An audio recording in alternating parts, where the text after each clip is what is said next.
What's up, everyone? Welcome back to my channel and another episode of Weekend Watch, where I'm giving you all the latest box office news and updates. Everyone wants to know, how did Dune perform in its opening weekend? Did it fall under the HBO Max curse label, or is it the biggest opener of 2021? Well, it's definitely not the biggest opener of every studio. However, it is the biggest opener for Warner Brothers, and that's what they want you to focus on, because Dune did not make as much money as we had all had anticipated. Or at least I thought they were going to bring in more money. So Dune actually opened with $40 million. Now, it's not horrible, but it's definitely not the best, considering that the weekend before, Halloween Kills opened with $50 million. Now, Dune has such a big, gigantic following with people that love sci-fi, the book, the original movie. I personally thought Dune was going to bring in a bigger box office number, but I'm thinking they kind of chose to stay at home and watch it on HBO Max. Considering combining the fact that the runtime is a little bit longer, I'm thinking that this is correct. Now, $40 million is not bad. It's not horrible, but it's definitely below expectations. Considering every single Marvel property that has come out so far this year, Black Widow, Shang-Chi, and Venom 2 have all blown that opening number out of the water. $80 million, $71 million, $90 million. We all thought that Dune was going to perform a lot better than this. I really don't have an explanation other than HBO Max as to why this movie did not bring in higher numbers in opening weekend. It's going to be interesting to see how is it going to hold up in the weeks to come, because this coming week there are a couple of movies coming out, but they're not as big as Dune.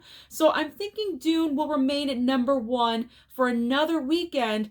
But after that, bye-bye, because Eternals is coming out in 2 weekends. So Dune is going to fall fast.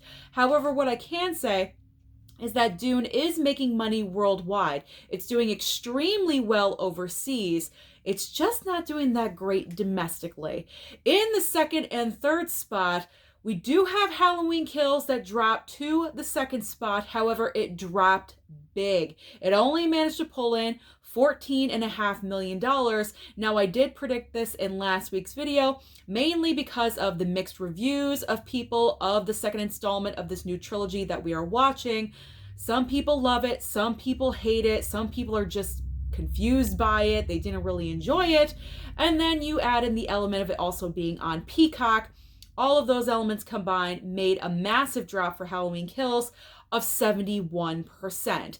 In the third spot, though, No Time to Die is holding up pretty well with another $11.8 million, pushing the film to over $500 million worldwide. It's actually up to $525 million, and it's only the second movie to do this year behind Fast 9, so that is an accomplishment. Well done, Mr. Bond.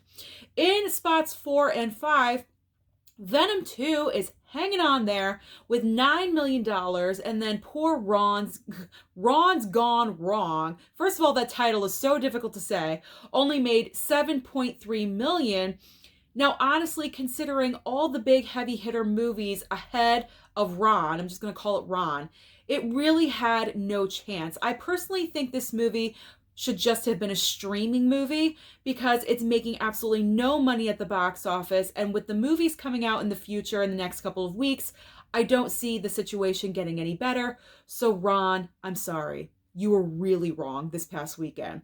So what is new at the box office this coming weekend for Halloween weekend? Because Halloween is on Sunday. So if you're looking for something a little scary at the box office, this weekend is for you. The big new release is Last Night in Soho, but there's also the movie Antlers. This movie has been pushed back again and again because of the pandemic. It is finally coming out this Friday. So you have a couple of scary movie options if you want something nice and scary for the weekend.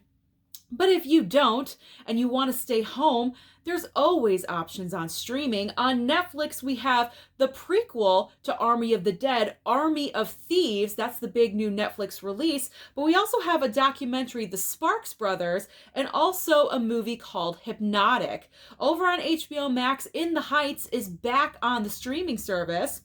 Over on Apple TV Plus, there is a sports drama series called Swagger.